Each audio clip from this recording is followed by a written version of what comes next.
Olá, bem-vindos ao OtorHubCast, o nosso podcast do OtorHub.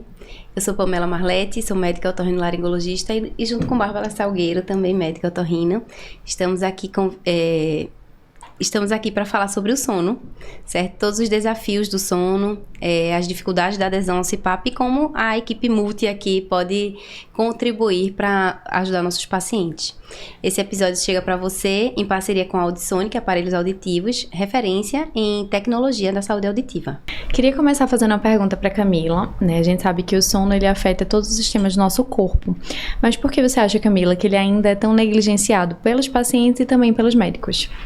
Então, acho que é uma coisa muito cultural, na verdade, né? Tipo, acho que a geração anterior e até nossa geração também, a gente sempre ouviu muito trabalho enquanto outros dormem, ou Deus ajuda quem cedo madruga. Então, a gente meio que foi criado numa sociedade que culturalmente o sono é uma perda de tempo, né? A gente tá deixando de ser produtivo, de trabalhar ou de fazer atividade física ou o que for, porque a gente tá dormindo, que até pouco tempo atrás, algumas décadas atrás, a gente achava que o sono não servia pra nada, né? A gente não entendia exatamente qual era, o que é que a gente tava fazendo durante o sono, né? Como se fosse um tempo perdido. E aí eu acho que isso acabou repercutindo de como a gente vê o sono, tanto nós médicos mesmo, por não saber exatamente a questão do sono, quanto principalmente os pacientes, porque a gente que é médico não consegue divulgar isso para os pacientes, imagina para pessoas leigas como é que elas vão valorizar da real importância para o sono, né? Mas é muito legal que nos últimos anos o estudo, o conhecimento sobre o sono está crescendo muito, assim, sabe? Então acho que está cada vez mais a gente conseguindo valorizar, entender a importância e como o sono pode impactar em tantas coisas da saúde da gente, né? Questão hormonal, imunidade, saúde cardiovascular, assim, influência importante, assim, na qualidade de vida, sabe? Tudo tá relacionado, estudos cada vez mais mostrando também em relação até com questão de transtorno cognitivo, sabe? Então a gente vê cada vez mais que o sono tem muita importância, não é só, eu não tô fazendo nada naquele período da noite, tô perdendo meu tempo. Não, é tão importante quanto fazer uma atividade física ou comer bem, sabe? Então, perfeito. Acho que tá crescendo muito nisso. Eu acho que é bem por aí também. Eu tendo a ver a nossa sociedade muito distante da relevância, né? Que é esse momento do sono. Porque como a gente tá de olho fechado, deitadinho, a gente acha que nada tá acontecendo. Mas ali no corpo tá havendo uma maquinária toda preparada para um detox cerebral, enfim. E aí, Priscila, falando sobre justamente a correlação do sono e as doenças crônicas, o que é que você podia acrescentar aí pra gente sobre o que é que a literatura fala de benefícios do sono em relação a essas doenças crônicas, obesidade, declínio cognitivo? Então, hoje em dia a gente já já tem vários estudos mostrando, né, que o sono de má qualidade, por exemplo, pacientes que têm uma doença chamada apneia obstrutiva do sono, ela por si só é fator de risco para AVC, né? Então, cada vez mais a gente tenta conscientizar a população que o sono é um dos pilares para termos uma vida saudável, né? Então, por exemplo, às vezes a gente tem um paciente hipertenso que mesmo com medicamento o médico não consegue controlar a pressão desse paciente. Às vezes a gente tem um paciente obeso que mesmo com acompanhamento de nutricionista, mesmo com medicamento, às vezes não consegue emagrecer. E aí, às vezes, a gente esquece de olhar um pouquinho como é que está o sono desse paciente. Então, é um paciente, às vezes, que ele dorme pouco, ou então, o sono que ele tem, não importa a quantidade, que ele durma 9 horas, não está sendo de qualidade. Então, esse sono fragmentado vai fazer com que desorganize a produção dos hormônios, né, que dão saciedade, e aumente o hormônio que dá fome, né? Então, tudo hoje em dia, a gente já sabe que o sono tem grande influência. Então, eu acho super válido a gente estar falando aqui sobre isso para mostrar para a população que aquela perguntinha básica, às vezes, no consultório do médico, como é que está seu sono? Né? Não só do médico, mas do fisioterapeuta, do nutricionista, de toda a equipe, né? Eu acredito que para tratar o sono precisa de ser uma equipe multidisciplinar. Perfeito. Então, como é que está seu sono? Você dorme quantas horas, né? Eu durmo 9, 10 horas, mas você tem sonolência durante o dia, esse seu sono é partido, então a gente precisa buscar essas respostas. Perfeito. Tem até um estudo bem clássico, né, de que, falando em apneia obstrutiva do sono, a apneia moderada grave, ela aumenta em quase 3 vezes o risco de morte por causas outras. Então, assim, é uma doença realmente com relevância muito importante. Muito. E, assim, o que é, assim, é legal, na verdade, porque eu tava até um estudo recente, uma meta-análise que lançou no Lancet, acho que agora em março, porque até então a gente tinha, na verdade, pouca evidência em relação a desfecho duro, em relação a tratar a apneia obstrutiva do sono, né? Tipo, a gente não tem ensaio clínico randomizado que consiga mostrar que tem redução de mortalidade ou risco cardiovascular. E o que pra gente, como médico do sono, é muito triste, né? Na verdade, como especialista do sono, né? A gente não conseguir ter uma evidência tão robusta. Mas apesar de ter muito evidência de estudos observacionais, que sim, o uso do CPAP acaba tendo essa melhora, né, no redução dos riscos. Aí que saiu uma meta-análise que o Kiran estava falando, né, que pegou mais de 1 milhão de pessoas, aí eles misturaram, né, ensaios clínicos randomizados e não randomizados, e eles conseguiram mostrar aí uma redução de risco de todas as causas de mortalidade e também do risco cardiovascular. Claro, quando ele pega os ensaios clínicos randomizados, acaba que não consegue ver essa redução, sabe? Mas uma tendência à redução. E assim, a gente tem que ver com olhar muito crítico os ensaios clínicos que foram negativos, porque assim, tem muita dificuldade em fazer um estudo bem feito, sabe? Tem muito viés de seleção, ou seja, pega pacientes que não são tão graves, não são tão sonolentos, então, pacientes que têm baixa adesão ao uso do CPAP, um número muito pequeno, né, de, às vezes, de pacientes para seguir por tanto tempo, para conseguir ter um desfecho mais relevante, né, como um infarto, um AVC, ou até a evolução ao óbito. Então, assim, eles são negativos que a gente tem que olhar com crítico, eles não são negativos não necessariamente porque, de fato, não existe benefício, né? E eu acho que essa meta-análise, que foi muito grande, assim, bem robusta, numa revista grande, né, que foi do Lancet, que mostrou que, assim, que cada vez mais a gente fica mais convencido de que o uso do CPAP pode, sim, ter um benefício clínico nos pacientes. Claro, além da qualidade de vida, que é uma coisa já bem estabelecida, sabe? Então, a gente tem que reforçar isso para os pacientes da gente. Eu acho que tem também a ver um pouquinho com um grupo muito heterogêneo. Quando a gente tá falando em apneia de sono, a gente vê um paciente que tem uma apneia leve, ele é completamente diferente de um paciente com apneia grave, e dentro desses pacientes com ronco, com sonolência excessiva diurna, a gente tem perfis, né, que são os fenótipos que impactam aí até num desenho de um grande ensaio, que não leva em consideração esses fenótipos do perfil da apneia, né, do sono. Perfeito, E assim, em relação também à obesidade, eu tava lembrando que você tava falando, eu acho que não só tem um paciente que ele tem dificuldade de perder peso porque ele não dorme bem, mas também assim, como é que aquele paciente vai ter energia pra malhar, fazer uma atividade física, se ele não consegue nem realmente descansar à noite, né? Então, vira um ciclo vicioso, né? Exato. Tipo, dorme mal, ganha peso, aí fica fadiga, não consegue fazer atividade física, aí fica mais difícil perder. A gente até tem essa controvérsia, assim, quando passa na residência, que alguns preceptores são muito...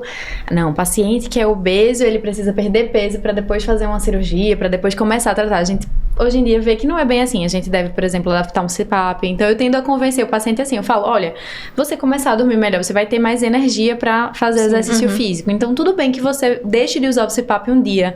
Que às vezes o paciente fala assim, não, eu vou emagrecer, então eu não vou nem investir nisso agora. Então, alugue. Então, alugue, perca peso. Que é muito difícil perder peso, reavalia. Né? E tem muita questão hormonal mesmo. E, tipo, a própria privação do sono faz a pessoa ter mais fome. E os estudos mostram que é fome por comida calórica. Não se fala, tem fome de qualquer comida. Exato. É sempre comida calórica. Então. Isso é documentado já. Não é só não é uma impressão. É fato mesmo. E assim, acho que chama muita atenção também, porque além de ser uma condição grave, né, como Camila disse bem, Priscila também, associado a muitos riscos, né, cardiovasculares, até de acidente de trânsito, divórcio, impacto na vida do paciente realmente, é uma condição extremamente comum, né? Então, acho que fica até um pouco difícil, se a gente pensar em escala populacional, a gente conseguir diagnosticar todo mundo. E aí eu ia te perguntar, Camila, como é que numa consulta, por exemplo, você consegue pensar que um paciente, começar a investigar realmente um distúrbio obstrutivo do sono num paciente, para além do ronco e da sonolência diurna? Existem outros sintomas e sinais que te chamam a atenção? Então, na prática clínica, a gente tem alguns interrogatórios, assim, pra fazer um screening, pra ver pacientes de alto risco ou não. Um deles é tipo Stop Bang, que tem várias perguntas, que é meio que pergunta o que a gente não precisa fazer exatamente o questionário, né? Falando, você já pergunta se o paciente ronca, se ele sente cansado durante o dia, ele pega a parte também anatômica, né? Então vê a circunferência, porque quanto maior a circunferência cervical, maior risco de apneia, ou do sexo, né? Porque o sexo influencia, então a gente vê que a prevalência é muito maior no sexo masculino que no feminino, apesar de que depois da menopausa eles tendem a igualar a prevalência entre masculino e feminino, só que em geral tende a ser mais em homens. A idade também, né? Então quando o paciente vai ficando mais idoso, a gente também tem essa prevalência.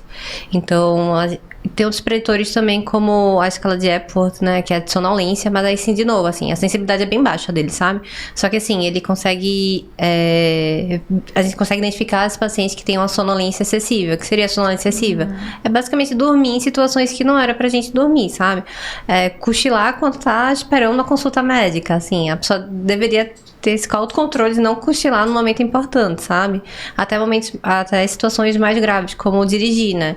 Tem pacientes que, por conta da apneia, acaba, assim, no caso, toda a repercussão associada, né? Acaba tendo acidente de trânsito porque cochilou enquanto estava dirigindo, né? E assim, tem outros sintomas que não são tão claros, assim, clássicos da apneia, que às vezes a gente não... Você pega muita sonolência e ronco só, né? E paciente mais obeso. Mas até a falta de concentração, irritabilidade, questão de humor, sabe? A cefaleia matinal, tudo isso pode ter ser sintomas clínicos associados à apneia obstrutiva do sono.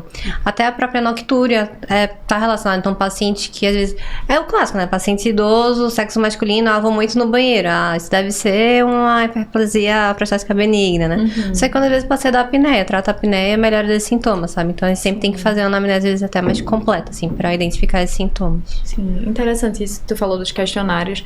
Para o médico especialista, eu acho que acaba que não serve muito como triagem, né? Porque primeiro que já é uma coisa que faz parte da sua anamnese, né? Mas acho que é importante também fazer antes de tratar o paciente para comparar depois, por exemplo, a de Epworth, né? Que a gente faz para comparar. E como, assim, condições crônicas são difíceis do paciente relatar, às vezes, é interessante também para mostrar a diferença, né? Que às vezes ele fala, não, mas eu ainda tô roncando, certo? Mas olha a sua escala, né? Como mudou antes e depois do tratamento. Acho a gente faz isso. Muito bom. Vocês fazem de rotina, né? Toda vez que quando chega um paciente para iniciar o uso do CPAP, a gente faz uma anamnese e na anamnese tem primeiro uma pergunta, o que é que você espera com o tratamento, né? Porque isso é muito importante.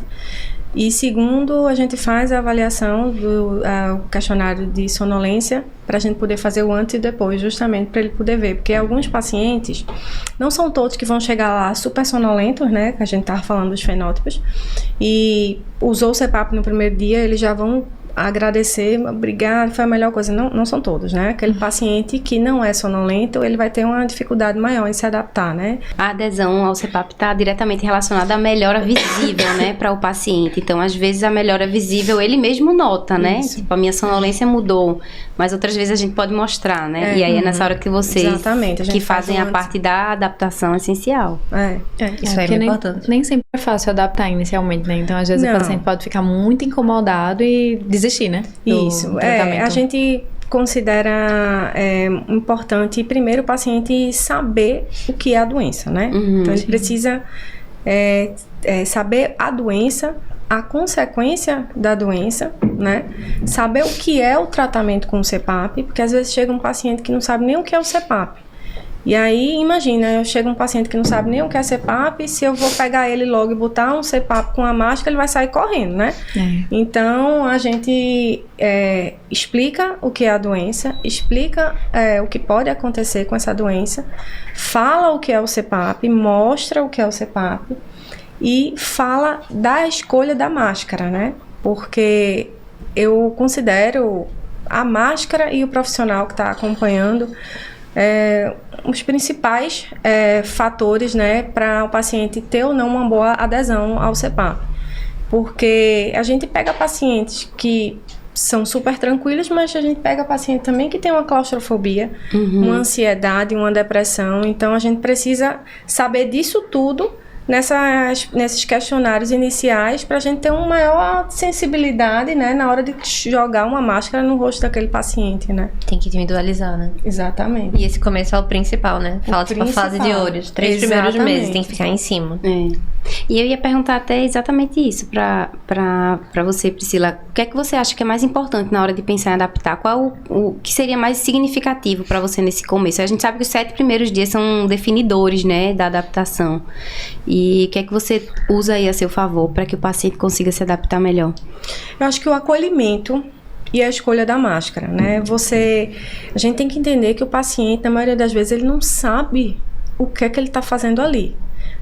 O médico disse que meu exame, né, deu ruim, eu tenho que usar um aparelho, né, algumas vezes. E mesmo quando o médico explica, eles chegam dizendo que não sabe, né, que é meio um gatilho para não usar o CPAP, né. Uma fuga. Então, uma fuga, E aí, a primeira coisa é o acolhimento.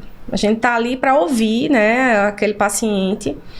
A escolha da máscara é essencial, gente, é essencial, porque assim,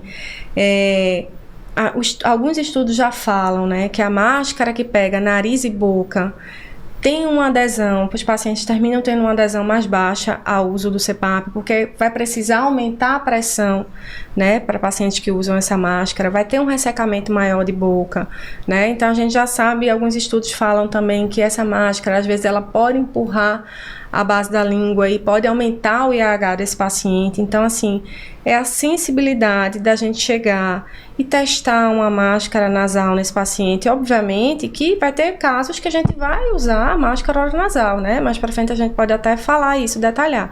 Mas na grande maioria das vezes é uma nasal, né? Só que a nasal existem vários subtipos, né?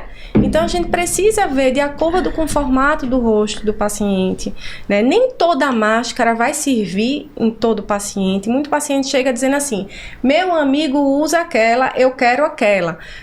Mas o ideal é você testar, porque às vezes aquela não vai ficar legal no seu rosto, e dito e feito. Muitas vezes acontece isso, quando a gente coloca aquela máscara que ele achava que era maravilhosa, ele não gosta. Então, assim, a escolha da máscara é essencial para um bom início do tratamento, de adaptação. E segundo, os parâmetros, né? A gente tem que pensar que o paciente, imagina você dorme sem nada. E você vai passar a dormir com algo no seu rosto e uma pressão na sua via aérea. Então, vamos lá. Eu fiz um exame e a pressão ideal daquele paciente deu que são 12 centímetros de água. Poxa, será que aquele paciente que fez o teste de máscara naquele momento, que não aguentou nenhuma pressão de 4 centímetros, ele vai conseguir passar a noite toda de 12 centímetros? Então, é essa questão da sensibilidade, da gente poder fazer uma dessensibilização no início, adaptar conforme cada necessidade do paciente. Entende? Perfeito. E, normalmente, essa pressão que vocês escolhem inicial, ela é genérica, assim, vocês começam testando ou começa sempre mais baixinho, como tu falou, e vai aumentando aos poucos. Eu sei que hoje em dia os aparelhos dão muita informação de feedback para vocês, né, para fazer esse ajuste. Mas me conta um pouquinho mais como é essa escolha, Priscila. Então, existe o exame de titulação, né, em laboratório, né, e existe a titulação no CPAP automático, né, que é feito na residência do paciente, né. O último guideline, né, que, se eu não me engano, foi em 2011, eu não estou bem lembrada da data, mas faz muito tempo, faz mais de 10 anos, ele fala que tanto a de laboratório quanto do CPAP automático em casa, a diferença é insignificante, ou seja, a gente pode titular em casa, né? Então, termina sendo mais confortável para alguns perfis de pacientes, né? Que sentem mais... imagina você ficar uma noite no laboratório e dizer qual vai ser a tua pressão, tu cheio de fio, a primeira vez que tu tá em contato com aquela máscara, né? E aí, imagina você poder ficar em casa por 7 dias, 8 dias com o CPAP em modo automático para ele titular, né? A pressão ideal. Então, assim, aqui em Recife, né, digamos assim, a grande maioria dos pacientes fazem esse tipo de titulação de casa, né, com CPAP automático. E é o que a gente tem maior resultado, assim, de adesão ao CPAP. Joia. Eu não... tu perguntasse outra coisa além disso? Não, eu perguntei disso mesmo, do ajuste, como é que vocês faziam e se existia uma pressão genérica que vocês começavam, mas não, né? Não, a pressão assim, existe a pressão, porque dentro do CPAP existem várias pressões, né? O CPAP é de 4 centímetros de água até 20 centímetros de água, né? Na hora que a gente vai testar a máscara naquele paciente lá, a primeira vez que é o contato dele com o CPAP, eu não vou botar uma pressão de 10 nele. Sim. Eu vou botar uma pressão de 4 centímetros nele, né? Começa com a mínima e você vai aumentando. Começa com a mínima e eu vou aumentando, né? Joia. Obviamente é aquela coisa, cada caso é único, né? De repente eu chego lá com um paciente obeso, com hipoventilação, que vai deitar numa cama. Será que 4 centímetros ele vai ficar bem? Nada, né? Não dá pra nada, né, gente? Mas assim, na grande maioria das vezes a gente começa baixinho para o paciente ir sentindo o que é, né? E aí a gente bota uma janela, né? Pra gente poder, o CPAP, trabalhar nessa parte de dar uns 7, 8 dias, que é o tempo que o paciente volta, e a gente consegue tirar um relatório e ver qual é a pressão ideal. Perfeito. Perfeito. Só usando esse espaço aqui também para conscientizar as pessoas, porque tem um exame chamado Split Night, não sei se já viram falar, que tipo, metade do exame dá o diagnóstico, metade faz a titulação. Assim, hoje em dia, as guidelines, é muito visto que, assim, não é um exame recomendado, sabe? Tipo assim, às vezes é difícil dar o diagnóstico e muito menos conseguir fazer a titulação de forma adequada. Pra gente que lauda, assim, é bem ruim, é um exame muito ruim de laudar, sabe? E às vezes, então, sai muito errado, tanto diagnóstico quanto titulação. Então, assim, só pra colegas médicos. Faz os dois e não faz nada bem, né? Não. Exatamente. E pensa que tá fazendo bem, né? Vai ser 2 em 1, vou dar dando tratamento e diagnóstico de uma vez. Só que não. Na real, muitas vezes né? vai acabar tendo que repetir a titulação ou a própria polissonografia mesmo diagnóstica, sabe? Então, legal. A gente avançou para o CPAP, mas queria aproveitar, Camila, que tá falando. O paciente que tem um polissono, mostrando ali uma apneia leve, mas que tem uma queixa de cefaleia, uma queixa mais suave, você acha que esse paciente é subdiagnosticado? Como é que tu aborda esse paciente? Tu recebe esse perfil de paciente com queixas matinais, tipo, por exemplo, cefaleia matinal? É frequente no teu consultório? Como é a tua prática com esse perfil? Porque eu acredito, no meu TCC da residência foi justamente o perfil de paciente que o pneumo atende, e eu fiz um desenho de como os pacientes do Otávio de Freitas eram, e os pacientes da gente lá do HC com otorrino, e era tipo perfis de pacientes totalmente diferentes. Se eu fosse desenhar, era uma pessoa pequenininha, magrinha, e o outro era um obeso, bem grave. Não tava ficar todo mundo sono escalado. Exato. Então, eu queria entender na tua prática, como pneumologista e especialista em sono, qual o perfil de paciente que tu recebe e qual é a tua abordagem nos quadros mais leves, que não são tão fáceis de olhar e dar o diagnóstico. Esses quadros mais leves são os mais difíceis, na verdade, a gente decidir o que vai fazer. Porque quando é grave, fica muito claro, né? Eu vou tratar, mas aquele leve, né? O quanto a apneia realmente está influenciando, né? Acho que o primeiro ponto que a gente tem que ver é ver qual foi o exame que deu o diagnóstico do paciente, se foi a tipo 1 ou a tipo 3. Lembrar que a tipo 3, que é aquela domiciliar, que o paciente leva o aparelho para casa, ele tende a subdiagnosticar um pouquinho os pacientes.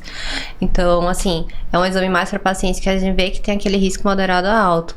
Então, se eu achar que o risco do paciente não é tão alto, ou vem um paciente que, nossa, eu tinha certeza que ele vinha uma apneia e aí vem negativo no tipo 3, a gente fazer o tipo 1. Então, acho que o primeiro passo é a gente identificar o tipo de exame que o paciente fez, sabe? Eu foi tipo 1 ou tipo até 3. pra ensinar um pouquinho pra quem tá em casa, quais são os tipos de polissono, quantos tem e quais são as diferenças básicas. Pra quem não vive de sono. Então, gente, disponíveis no Brasil tem 4 tipos, né? Perfeito. Então, a tipo 1 é a de laboratório, então é aquela mais completa, que tem os canais que vai ter o eletroencefalograma, vai ter o eletroaculograma, a questão da miografia. Então, a gente vai ver se consegue fazer análise do paciente, se o paciente tá dormindo ou não, porque a gente vai ter esse eletroencefalograma. Lembrando que são no mínimo 3 canais, geralmente usa 6, só que assim, ele não consegue fazer um eletroencefalograma para identificar uma epilepsia. Então, a gente foi validado para dizer se tá dormindo ou não tá dormindo, basicamente. E aí a gente consegue ver, e é mais completo, tá? Tem assim, a gente vai ver a parte cardiorrespiratória também associado, né? Então a gente consegue fazer a avaliação de várias coisas, não só da apneia obstrutiva do sono, mas até transtornos comportamentais de sono REM. Então é um exame mais completo. E tem a grande vantagem também de ter um técnico do lado do paciente, disponível para o paciente. Então, para quem já fez polissono, já viu, são vários cabos, vários fios. Então, é normal de dormir, virar um pouquinho, o oxímetro sair, ou a cânula sair do lugar, um eletrodo. Então, assim, o bom de ter um técnico é que se saiu, ele vai lá e ajeita. Então, o exame fica melhor, assim, nesse sentido. A gente tem a tipo 2, que é basicamente os mesmos canais da tipo 1, só que o paciente faz em casa. Então, o técnico vai no início da noite, monta no paciente e depois ele vai de manhã, cedinho, tirar o equipamento do paciente. A vantagem é que o paciente vai estar em casa, né? Então, ele vai estar no ambiente mais confortável, ele vai estar reconhecendo o local que está. Então, geralmente, eles tendem a dormir melhor. Mas não tem o técnico o tempo todo, né? Ele vai colocar e vai tirar. Então, se algum eletrodo sair no meio da noite, não vai ter ninguém perder o exame, né? Ou não vai ter ninguém lá pra ajeitar, sabe? Enquanto a tipo 3, que é a domiciliar, que a gente... que acho que muita gente tá mais acostumado, né? Que tem essa facilidade. É uma avaliação, lembrando, cardiorrespiratória. Então, é um exame que eu tenho...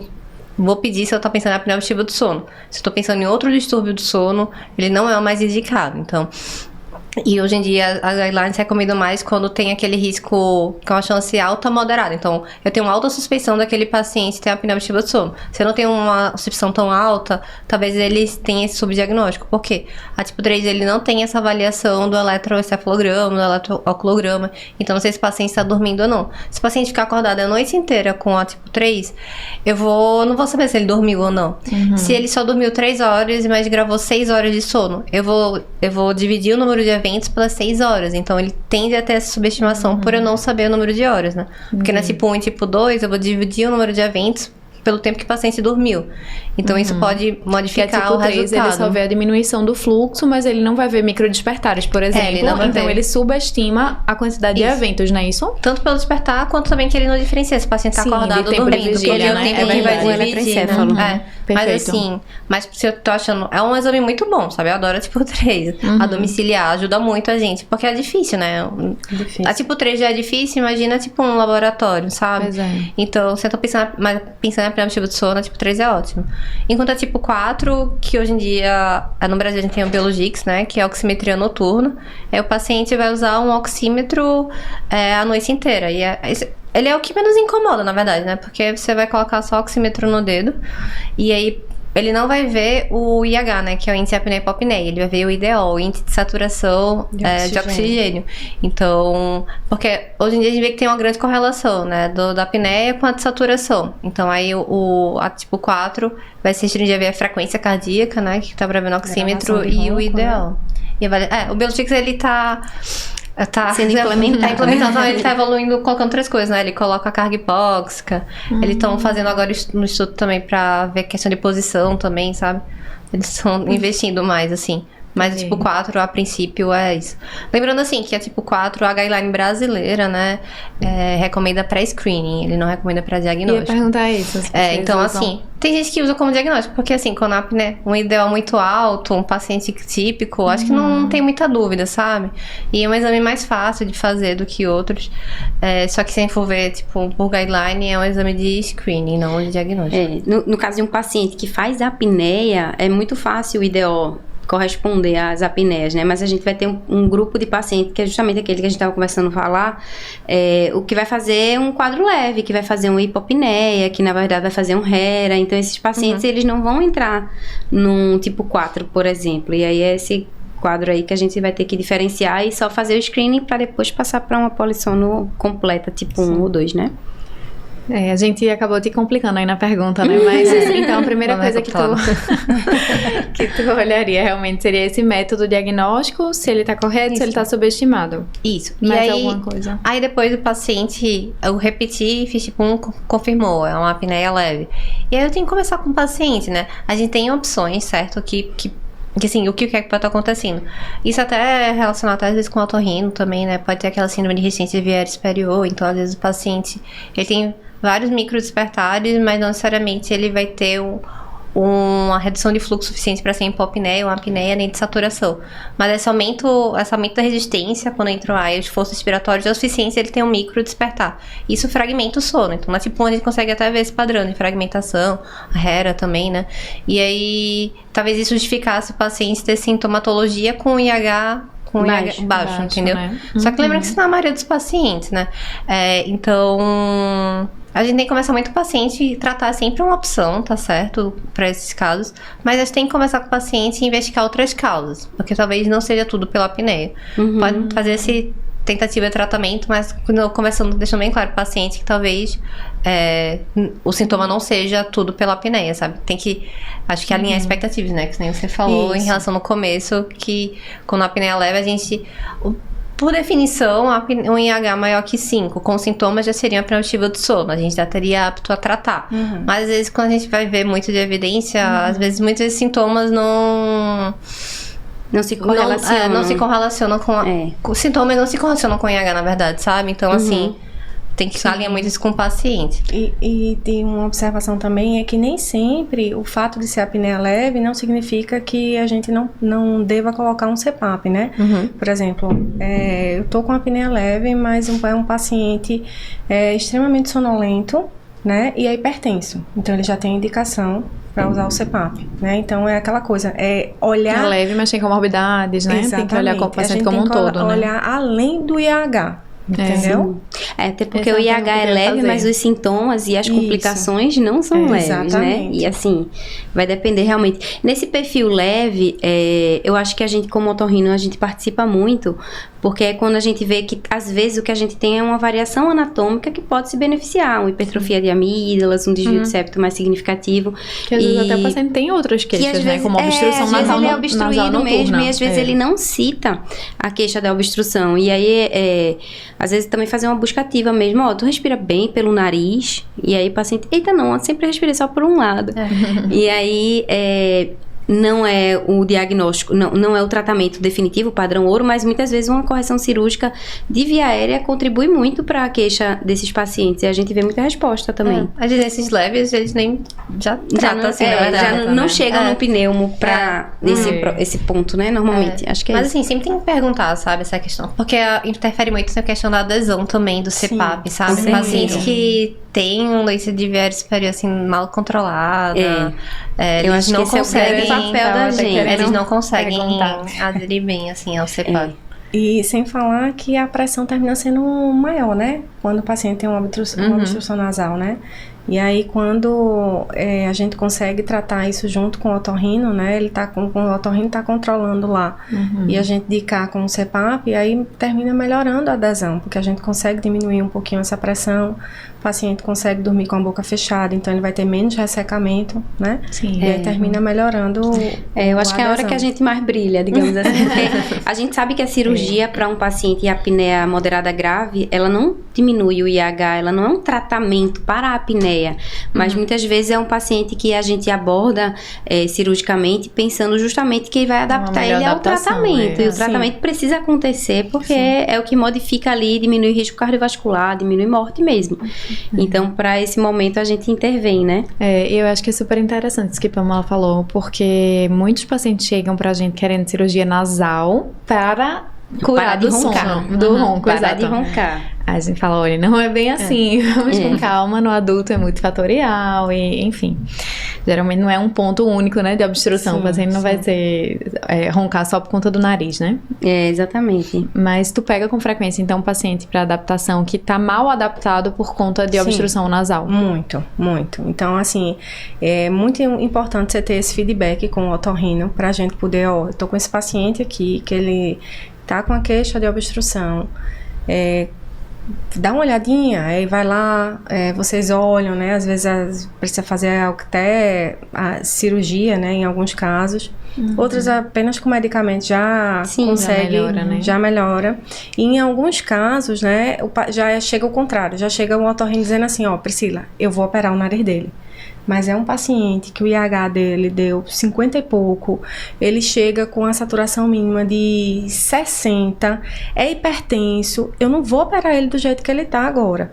Por favor, adapta ele, certo? Quando estabilizar, aí ele volta pra mim, a gente faz o exame, pronto. Aí esse paciente é aquele perfil que muito provavelmente a gente vai botar uma máscara oronasal enquanto ele não faz a cirurgia. Até pra diminuir o risco da cirurgia. Então a gente vê que usar o CPAP antes, uns 30 dias, 3 meses, idealmente seria o ideal pra gente operar o paciente com mais segurança. A gente vai fazer uma anestesia geral ali, o paciente com a uma cardiopatia, né? Uma doença cardiovascular, quero dizer, descompensada, é difícil, né? Difícil, exatamente. Priscila, e além da máscara oronasal, vocês também lançam às vezes de queixeira, né? Eu já vi outros métodos para adaptar melhor. Mas aí a queixeira, vou até responder uma dúvida muito comum, porque eu recebo paciente assim, eu tô roncando. Minha esposa comprou uma faixa aqui pra eu usar. Eu disse, pelo amor de Deus. Porque não passou pelo otorrino, não passou por ninguém, não sabe nem se tem apneia ou não. E já colocou uma queixeira. Calma, gente, porque assim, a abertura da boca é digamos assim, ajuda, né? É uma ajuda, né, pra gente respirar, né? Então, a queixeira a gente utiliza em determinadas situações, né? Porque imagina, você é um paciente que passou a vida toda respirando respirador oral, né? Bucal. E aí, a gente vai colocar um CPAP, não vai ser do dia pra noite que você vai conseguir respirar com a boca fechada, né? Então, assim, a questão o próprio nome diz, né? Adaptação, né? Então, a gente vai ter estratégias, às vezes a gente diminui pressão, às vezes a gente pode botar um microporezinho. Em últimos casos, a gente vai colocar lá a queixeira, a mentoneira.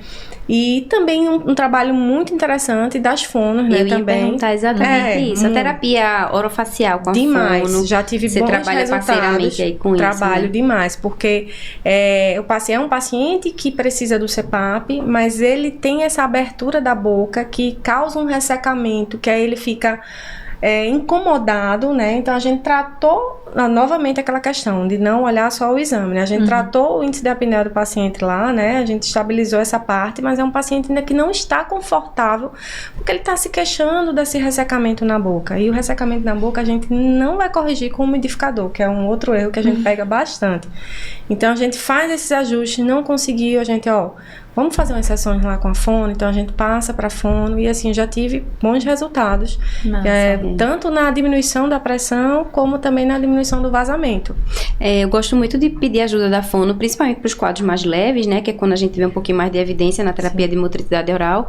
Mas até num paciente, às vezes criança, que respira muito de boca aberta, a gente opera a adenoide, após cirurgia, opera a amígdala e a criança continua com aquela hipotonia da musculatura orofacial. Então, acho que é uma parceria essencial ter uma boa fono que faz esse trabalho de ativação Com e certeza. utilização dessa musculatura. E você tocou num ponto aqui que eu estava no último congresso aqui paulista de sono e falou muito sobre a apneia do sono em crianças, muito falando sobre a necessidade do tratamento precoce e multidisciplinar, né? Porque o que é que os estudos já estão mostrando? Quando vamos lá, eu vi, o paciente precisa colocar o aparelho, o tratamento com o dentista, né? O que é que mostra? Que se não for feito em conjunto, né, com a fono, essa deformidade óssea vai voltar, né, por conta da musculatura.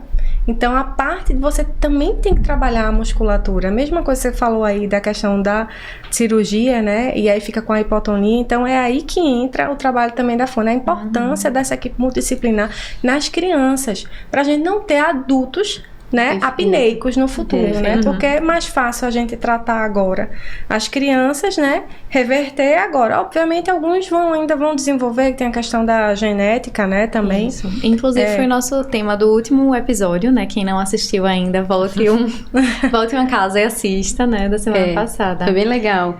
Mas eu queria puxar agora um pouquinho, virar a mesa um pouco, perguntar pra Pamela. Eu sei que ela tá se especializando em sono, fazendo uma pós-graduação. O que é que tem mudado no teu atendimento, Pamela, como otorrino? O que é que mudou nas tuas condutas com esse olhar mais voltado realmente pro sono do paciente?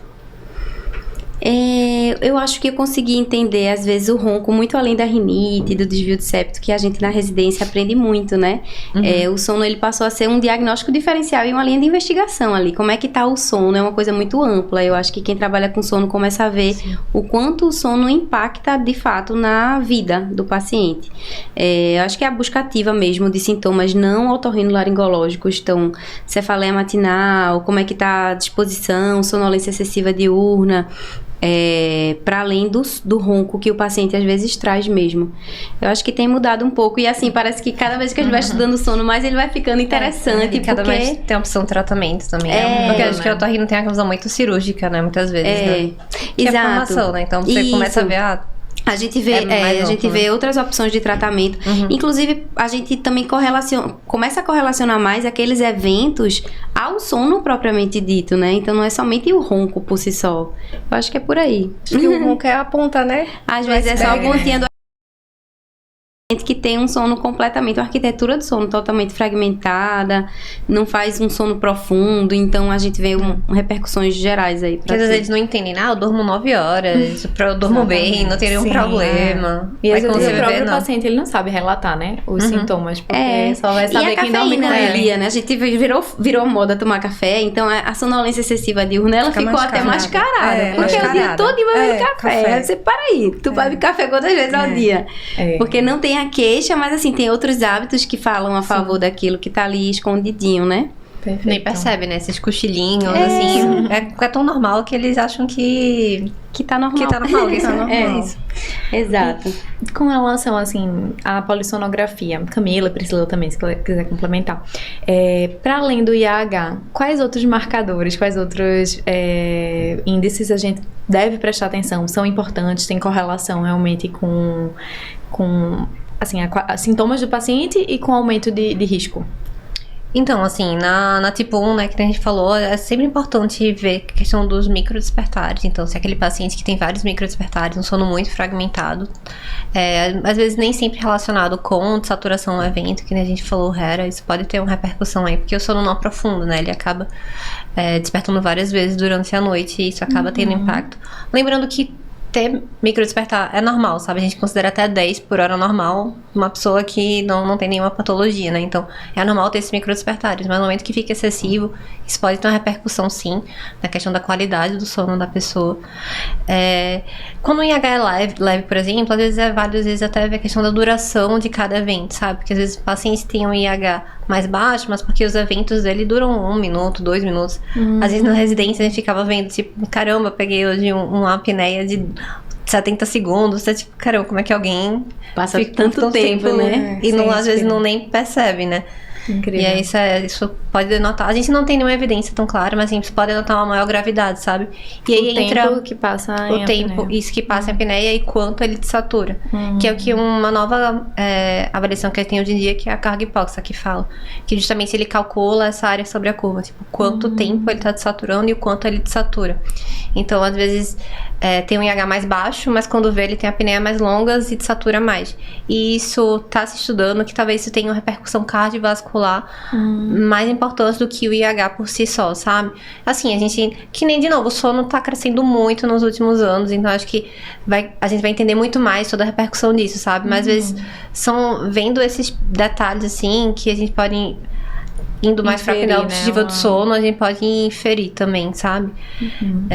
E sempre lembrar, eu devia ter falado disso antes, mas eu esqueci, que é sempre lembrar que a gente tem o efeito da primeira noite, né? Então, assim, quando o paciente faz um exame laboratório, não necessariamente aquilo vai ser uma amostra do sono real dele, né? Porque é que nem muito fio, um lugar estranho, frio. Então, assim, a pessoa estranha, né? Então, às vezes, o sono... não dormi nada. Quando vê a eficiência é baixa... eu já recebi paciente que a eficiência do sono foi muito baixa. Ou seja, tipo, ele dormiu muito pouco na noite. Falou, caramba, eu durmo muito mal. Às vezes a pessoa fica sugestionada por sono, né? Mas, na verdade, ela dormiu mal porque tava no laboratório. Né? Sabe? Então, isso tudo você tem que influenciar e conversar com o paciente também. Massa. Outra coisa também. Pode falar, por favor. Adoro. É importante ver também a questão de posição, sabe? Na polissonografia, quando a gente tem essa questão. Porque tem pacientes que tem a chama de apneia posicional. Então, assim, quando mais da metade do índice dele que tem os eventos são na posição supina, por exemplo. Então, tem uns pacientes que têm umas terapias e só de dormir de lado, ele na teoria trataria a apneia dele, sabe? Pacientes que têm um IH, por exemplo, com a posição supina de 70, e quando vê de lado, ele tem um IH que não chega nem a 5, sabe? Abaixo de 5. Então, assim, às vezes a gente tem essa nuance quando vê o laudo, ver esses detalhes, pode mudar tratamento até, sabe? Observar, né? Antes de passar pro bloco final, Por conta da nossa hora.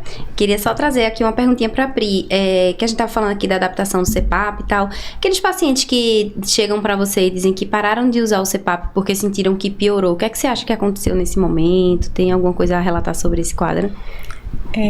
Vamos lá. Tem aqueles pacientes que já iniciaram com a gente, né? E, como eu falei, a parte de explicar a doença é importante, mas existe também a parte emocional desse paciente, né? Então, esse componente emocional, o apoio da família, né? Então, às vezes o paciente, a gente consegue corrigir, né, os parâmetros lá, mas é um paciente que não aceita ter que depender de uma máquina, né, pro resto da vida, né? Sim. Digamos assim. É um paciente que tem uma obstrução nasal e aí tem essa dificuldade, e por mais que a gente encaminhe para o otorrino, ele tem essa resistência, né? Então eu considero que você fez tudo certinho aqui na ponta, explicou a doença, testou a máscara, deu todo o suporte, tirando dúvida, que isso é muito importante, as ligações, as voltas, né?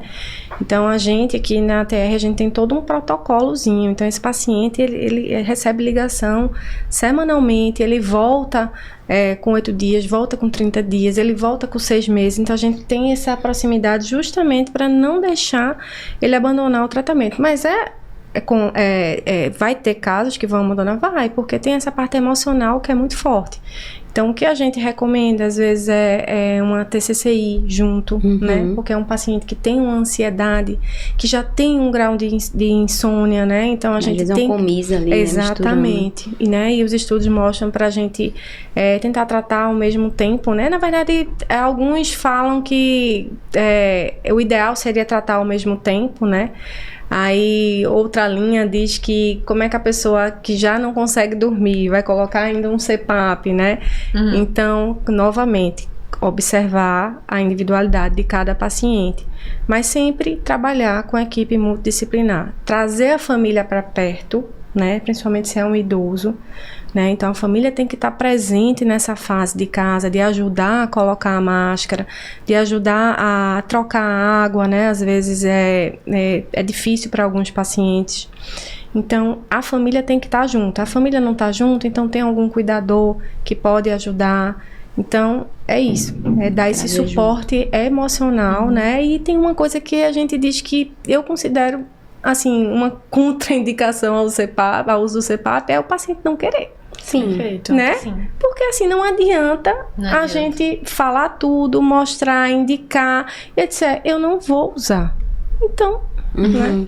É verdade. Não tem como obrigar. Tem que começar querendo, né? Primeiro passo para qualquer tratamento. Os parceiros agradecem, né? Quando começa a usar. Exatamente, muito. Eu tenho um amigo que usa CPAP, assim, desde mais novo. E aí a namorada... E aí, o que é que tu achou? Não, eu achei esquisito no começo, mas aí depois eu vi dormindo sem o CPAP e eu passei a amar. Passou a amar. Às vezes companheiros de plantão também, né? Agradecem. Colegas de plantão, principalmente. E rapidinho, só para dar um exemplo aqui. Devia ter um CPAP lá no plantão, no repouso. É muito comum, isso aí é muito comum. Chegarem lá, sendo trazidos pelo parceiro lá, pela parceira, dizendo assim, estamos dormindo em quartos separados. Sim. Então, ou ele usa... Ou acabou. É frequente chegar no consultório, né? Chega muito. Fala assim, o que foi que houve? E geralmente a queixa Doutora, é do parceiro. ou eu melhoro ou meu casamento acaba. O ronco realmente prejudica o ambiente, né? Com certeza. E num bloco final, eu queria saber um pouco de vocês, pra gente falar um pouco sobre novas tecnologias no tratamento do sono. Então, a gente tava conversando um pouquinho antes do episódio começar, né, que hoje em dia as pessoas estão mais atentas, tem aplicativos disponíveis, relógio, né, smartwatch, que medem alguns índices ali do sono.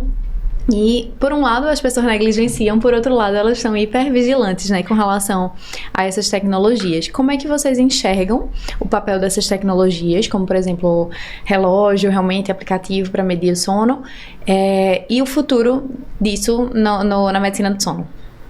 Eu acho que a gente tem que ser muito cauteloso em relação a quando a gente vê, né? Tem o Oura Ring, né? Que é o anel que vê essa questão do sono. Ou já, hoje em dia com esses smartwatches, né? Então, que diz, você dormiu tantas horas, você teve tanto de sono profundo. Então a gente tem que ter muita cautela em acreditar tudo que a gente vê também, né? No sentido de que hoje em dia os estudos mostram que eles têm uma correlação boa com sono, mesmo dizer que tá dormindo ou não tá dormindo. Mas a questão de dizer o estadiamento de sono por esses aparelhos, assim, é muito complicado a gente afirmar, sabe? A sensibilidade não é tão boa. Então, quando a gente chega o paciente, eita, eu só dormi tanto, quase não tive sono profundo. E isso vai criando certa ansiedade, entendeu? Então, a gente tem que ver com muita cautela. Porque, de novo, né? Eu comecei dizendo que o sono era negligenciado, mas agora tá criando um grupo de pessoas que estão, assim... São os corredores, eu acho. Eles estão ficando muito... Vão dormir de 8 da noite e acordar às 4. Esse é um termo, né? Que é ortossônia. Então, eles criam essa fixação. Acho que a geração da gente tá que tá meio fitness, né? Então, o sono é um pilar dessa vida saudável, né? Eu acho que cria, às vezes, uma obsessão. E que é bom também, né? bom por um lado. Acho que quem tem que ver isso é não se prender a isso, entendeu? Sim. No sentido, tipo, eita, não dormi nada hoje e vou pensar que vou ter um dia ruim. Não necessariamente, entendeu? Acho que a gente tem que se prender menos. O que a gente usa, uns colegas meus falam que usa esses aplicativos, é meio que pra entender, às vezes, a rotina do paciente, sabe? O paciente tá sempre muito cansado. Não necessariamente da pneumonia de sono, mas pensando até em insônia, tudo isso. Ele disse que tá muito cansado, mas ele disse que tá bem. Aí quando vê no relógio, ele tá dormindo 6 horas por dia. Às vezes o paciente nem fica tão ligado, né? Mas a gente consegue usar, tá dormindo 9 horas, então, tá vendo? Você tá dormindo o suficiente. Apesar do paciente dizer que não tá dormindo nada, o aplicativo tá mostrando que tá vendo. Eu acho que tem que saber sempre o equilíbrio, sabe? Até que ponto aquilo tá prejudicando, não se ater tanto aquilo, sabe? Eu já vi uns aplicativos também que eles medem o ronco, você bota do lado pra dormir. Só que aí tem que lembrar que o ronco nem sempre vai se correlacionar, por exemplo, a uma apneia, né? Com a gravidade também. Eu acho que esses aplicativos de medir o ronco são bons quando o paciente não tem um parceiro, uma parceira, né? Então, às vezes, ele tá ali com uma sonolência muito grande, você vê uma obstrução, e aí você diz, talvez você ronque, você não tenha queixa porque você tá dormindo. E aí, um aplicativo desse pode ajudar a gente, né?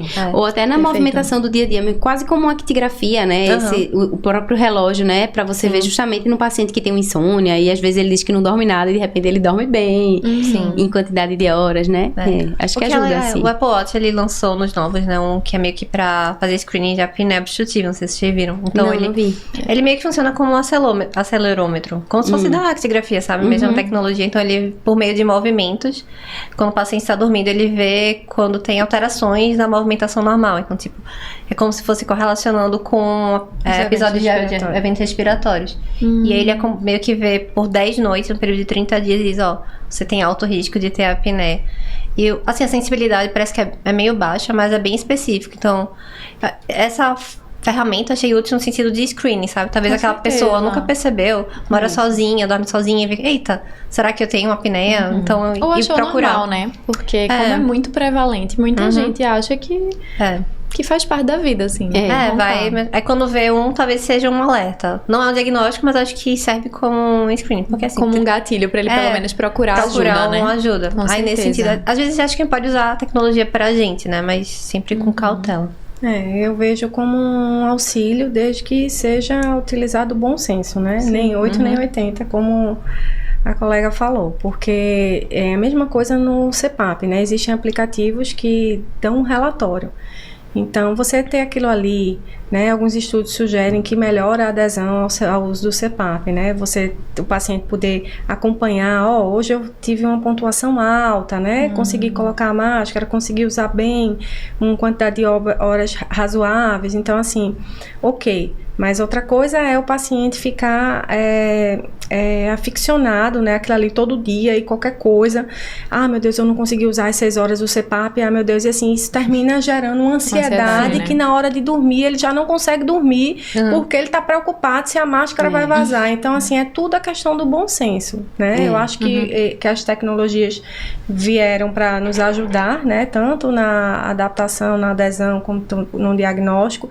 A gente também é mudar o nosso estilo de vida, né? Então, assim, a gente poder saber que a quantidade de horas que a gente tá dormindo, mas também não entrar nessa vibe de saber todos os estágios, ele não vai fazer isso, né? Então, ainda não. O que a gente precisa saber vamos colocar uma rotina de exercício no nosso dia, vamos dormir uma quantidade de horas ok, e é para isso que eu acredito que eles venham ajudar o sono, né? Perfeito. Vocês querem trazer alguma mensagem a mais para os nossos ouvintes sobre sono? Ou de repente, assim, uma forma de contactar vocês. Perfeito. Vocês podem dizer o Instagram. Como a gente pode Instagram achar profissional, vocês? não sei. Isso. Certo. Bom, eu vou falar um pouquinho, né? Eu sou Priscila, como vocês falaram, a gente tem eu estou à frente da TR Médico, né? A gente tem loja em 4 estados e o nosso propósito é justamente levar a qualidade de vida aos nossos pacientes através do sono saudável. Então, quem quiser nos acompanhar, a gente sempre está falando não só sobre a apneia do sono, a gente está falando sobre sono em geral, né? @TR Médico. Joia, vai estar na bio do filme. Na descrição. Na descrição do episódio. Camila, tu não tem nem Instagram profissional? Não, Ou tem? Eu tenho, Vai mas virando, não, vai virando, assim, vai eu tenho, virando. só não posto muito. Boa. Então divulgue, porque quando Divulgue alguém seu escutar canal, esse episódio, pode ser que ele já esteja ativo. Por ele dá pra entrar e achar meios de marcar consulta comigo. Então Perfeito. é @Camila Saito, meu Perfeito. nome. E eu trabalho como pneumologista também, né? Além da medicina do sono, também na minha formação pneumologista. Então trabalho muito nessa parte também. Joia. Joia. Queria agradecer vocês pela participação, né? Foi, acho que, bem enriquecedor. A gente não vai esgotar, né? Esse assunto aqui é uma série de episódios, porque sono é um capítulo, apneia é outro e aí vai. Definitivamente. E parabéns, né, pela iniciativa, né? Obrigada, pessoal. Porque sono é extremamente essencial. Sim. E isso que vocês estão fazendo é maravilhoso. Obrigada pelo apoio também. Obrigada pelo convite também, a oportunidade de estar aqui. E para você que está nos assistindo, nos ouvindo, obrigada por estar até aqui, né, conosco. Se ficou uma coisa bem clara pra gente é que o sono é essencial. Hoje ficou bem definido isso. E se você quiser saber mais conteúdo, se aprofundar em outros temas, acesse nosso site www.otohub.com.br e segue nossas mídias sociais. Isso, vocês podem encontrar a gente no Instagram, @otohub_, né? E também ter acesso aos cursos que a gente fornece lá. Nós temos o nosso curso de otoscopia aberto. E vai ser um prazer. Continua seguindo a gente.